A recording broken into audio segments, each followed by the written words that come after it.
সন্ধ্যার পর ওই বাঁশঝাড়ের পাশ দিয়ে কেউ একা যায় না।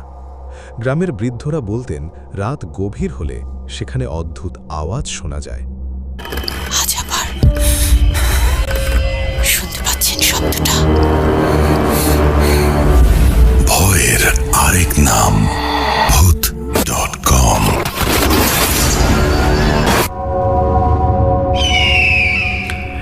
আজকের ঘটনাটি পাঠিয়েছেন রাকিব। ঘটনাটা তার নিজের সাথে ঘটেছে। তিনি যেভাবে লিখে পাঠিয়েছেন আমি ঠিক সেভাবে আপনাদের পড়ে শোনাচ্ছি। আসসালামু আলাইকুম হৃদয় ভাই, আশা করি ভালো আছেন এবং ভালোর দলে আছেন। আশা করি আমার ঘটনাটি আপনার পছন্দ হয়েছে।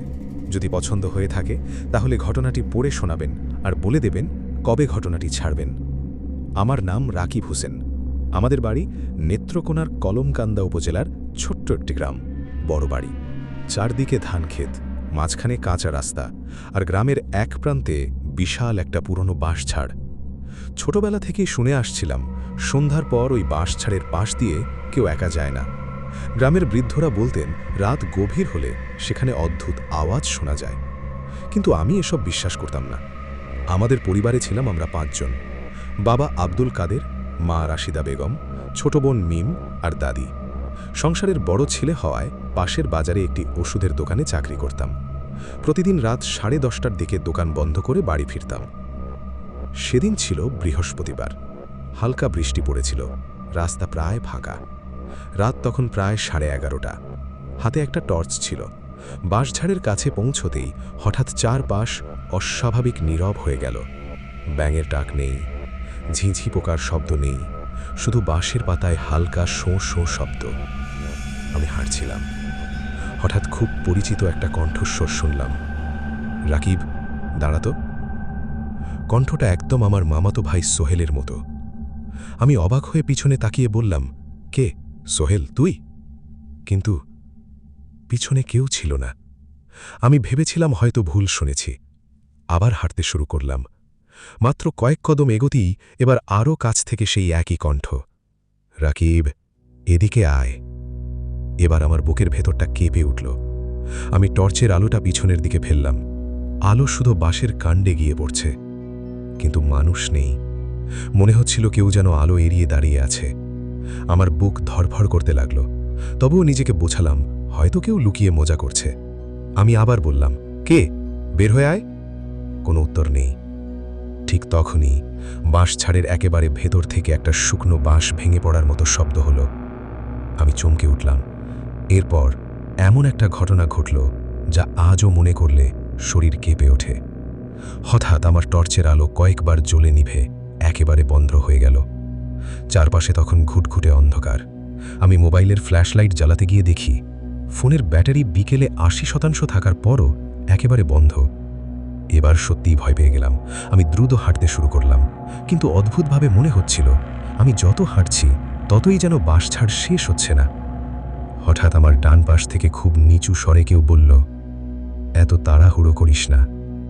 কথাটা এত কাছ থেকে শোনা গেল যে মনে হলো কেউ আমার কানের পাশেই দাঁড়িয়ে আছে। আমি আর এক মুহূর্তও দাঁড়াইনি, দৌড়াতে শুরু করলাম। কিছু দূর যেতেই হোঁচট খেয়ে কাঁদার মধ্যে পড়ে গেলাম। মাথা তুলে দেখি বাঁশঝাড়ের ভেতরে দুটো কালো অবয়ব দাঁড়িয়ে আছে। মুখ স্পষ্ট দেখা যাচ্ছিল না, কিন্তু মনে হচ্ছিল ওরা দুজনেই আমার দিকেই তাকিয়ে আছে। আমি চোখের পলক ফেলতেই অবয়ব দুটো আর নেই। কোনো মতে উঠে দৌড়ে বাড়ি পৌঁছে গেলাম। বাড়িতে ঢুকতেই মা অবাক হয়ে বললেন, তোর কি হয়েছে? তোর মুখে তো ফ্যাকাশে কেন? আমি পুরো ঘটনাটা কাউকে বললাম না। শুধু বললাম রাস্তা দিয়ে আসতে গিয়ে ভয় পেয়েছি। কিন্তু সেদিন রাত থেকেই আমার জীবনের সবকিছু বদলে যেতে শুরু করলো। পরদিন সকাল থেকেই আমার আচরণের সবাই পরিবর্তন লক্ষ্য করতে লাগলো। মা বললেন, রাকিব, তোর চোখ দুটো এত লাল কেন? সারা রাত কি ঘুমাসনি? আমি হেসে উড়িয়ে দিলাম, কিন্তু সত্যি কথা হলো সারা রাত আমি এক মুহূর্তও ঠিক মতো ঘুমাতে পারিনি। বারবার মনে হচ্ছিল আমার ঘরের জানালার বাইরে কেউ দাঁড়িয়ে আছে। সেদিন রাতে খাওয়া দাওয়া শেষ করে ঘুমিয়ে পড়লাম। রাত কতটা হবে জানি না। হঠাৎ মনে হলো কেউ খুব আস্তে করে আমার নাম ধরে ডাকছে, রাকিব। আমি চোখ খুলে দেখি ঘর অন্ধকার। পাশের খাটে বাবা ঘুমিয়ে আছেন। আমি আবার চোখ বন্ধ করতেই, রাকিব, বাইরে আয়। কণ্ঠটা এবার আরও স্পষ্ট, মনে হচ্ছিল উঠোন থেকেই ডাকছে। আমি বিছানা থেকে উঠে জানালার ফাঁক দিয়ে বাইরে তাকালাম। উঠোনে কেউ নেই, কিন্তু বাঁশের বেড়ার পাশে যেন একটা কালো ছায়া এক মুহূর্ত দাঁড়িয়ে থেকে মিলিয়ে গেল। পরদিন সকালে ঘটনা খুলে বললাম দাদিকে। দাদি চুপ করে আমার মুখের দিকে তাকিয়ে রইলেন। তারপর ধীরে ধীরে বললেন, তুই কি রাতে বাঁশঝাড়ের কাছে কারোর ডাকে সাড়া দিয়েছিলি? আমার বুকটা ধক করে উঠল। আমি অবাক হয়ে বললাম, হ্যাঁ, কিন্তু তুমি জানলে কি করে? দাদি দীর্ঘশ্বাস ফেলে বললেন, আমার বাবা বলতেন, গভীর রাতে নির্জন জায়গায় যদি কেউ পরিচিত মানুষের কণ্ঠে ডাকে, কোনো অবস্থাতেই উত্তর দেওয়া যাবে না। অনেক সময় সেটা মানুষ হয় না। দাদির কথা শুনে শরীর ঠান্ডা হয়ে গেল। এরপর থেকে অদ্ভুত ঘটনা আরও বাড়তে লাগলো। আমি যেখানে যেতাম মনে হতো কেউ আমাকে অনুসরণ করছে। রাতে ঘুমের মধ্যে হঠাৎ ঘেমে উঠে বসে পড়তাম, আর প্রায় প্রতি রাতেই সেই একই কণ্ঠস্বর ফিসফিস করে বলতো, আবার আসবি, বাঁশ ছাড়ে আবার আসবি। এমনকি একদিন দুপুরে বাজার থেকে ফেরার সময়ও মনে হলো রাস্তার পাশে বাঁশঝাড়ের দিক থেকে কেউ আমার দিকে তাকিয়ে আছে। আমি তাকালেই সবকিছু আবার স্বাভাবিক। তখনই বুঝলাম, ঘটনাটা শুধু সেই এক রাতেই শেষ হয়নি, বরং সেদিনই আসল ভয়ঙ্কর ঘটনা শুরু হয়েছিল। পরের কয়েকদিন আমার অবস্থা আরও খারাপ হতে লাগল। রাতে ঘুমোতে পারতাম না। চোখ বন্ধ করলেই মনে হতো বাঁশঝাড়ের ভেতর থেকে কেউ আমার দিকে তাকিয়ে আছে। মাঝে মাঝে গভীর রাতে ঘুম ভেঙে যেত। মনে হতো জানলার বাইরে কেউ ধীরে ধীরে হেঁটে বেড়াচ্ছে। এক রাতে সাহস করে জানলার পর্দা একটু সরিয়ে বাইরে তাকালাম। চারদিকে চাঁদের ম্লান আলো। উঠোনে কেউ নেই, কিন্তু বাড়ির সীমানার শেষ প্রান্তে বাঁশঝাড়ের দিকের পথটায় একটা কালো অবয়ব কয়েক সেকেন্ড স্থির দাঁড়িয়েছিল। আমি চোখের পলক ফেলতেই সেটা অদৃশ্য হয়ে গেল। সেই রাতের পর আমি আর কাজে যেতে পারছিলাম না। শরীর দুর্বল হয়ে যাচ্ছিল। সবসময় ভয় লাগত, আর মনে হতো কেউ যেন আমাকে অনুসরণ করছে।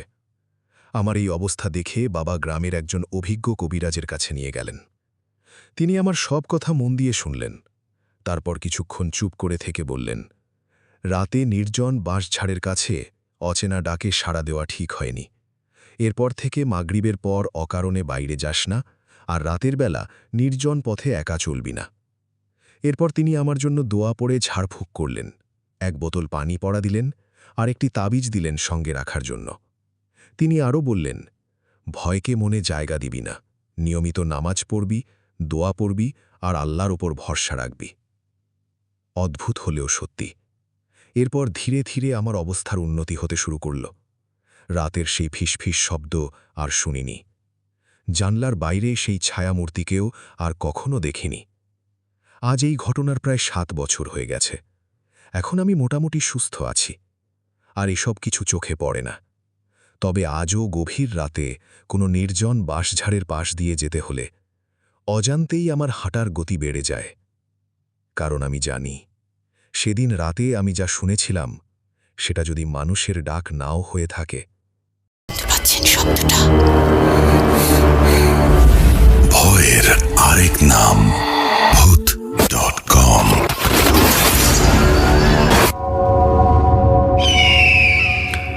Welcome to back. আমি হৃদয় আছি আপনাদের সঙ্গে। আশা করি সকলে ভালো আছেন এবং ভালোর দলে আছেন। আপনি শুনছেন ভয়ের সাম্রাজ্য FM2। ঘটনাটি সত্য ছিল নাকি শুধুই কাল্পনিক সেটা আমি জানি না। তবে একটা কথা ঠিক, অন্ধকারের আড়ালে যেসব রহস্য লুকিয়ে থাকে তার সবকিছুর ব্যাখ্যা হয়তো আমাদের জানা নেই। গল্পটি যদি আপনাদের ভালো লেগে থাকে তাহলে ভিডিওটিতে একটি লাইক দিন এবং আপনাদের বন্ধুদের সঙ্গে শেয়ার করুন। আপনাদের একটি লাইক, একটি শেয়ার আমাদের আরও নতুন নতুন ভয়ঙ্কর গল্প নিয়ে আসার অনুপ্রেরণা দেয়। আর আপনি যদি এখনও ভয়ের সাম্রাজ্য FM2 পরিবারের সদস্য না হয়ে থাকেন তাহলে এখনই চ্যানেলটি সাবস্ক্রাইব করে পাশে থাকা বেল আইকনটি অন করে রাখুন। আর যদি ফেসবুক থেকে আমাদের ভিডিওটি দেখে থাকেন তাহলে অবশ্যই আমাদের পেজটি ফলো করে পাশে থাকুন। কারণ প্রতি রবিবার ও বৃহস্পতিবার রাত 11:30 আমি ফিরে আসি বাস্তব সত্য ঘটনা নিয়ে। আজকের মতো এখানেই বিদায় নিচ্ছি। আমি হৃদয়। ভালো থাকবেন, সুস্থ থাকবেন। আবারও ফিরে আসব নতুন কোনো অজানা, রহস্যময় আর ভয়ঙ্কর ঘটনা নিয়ে। খোদা হাফেজ।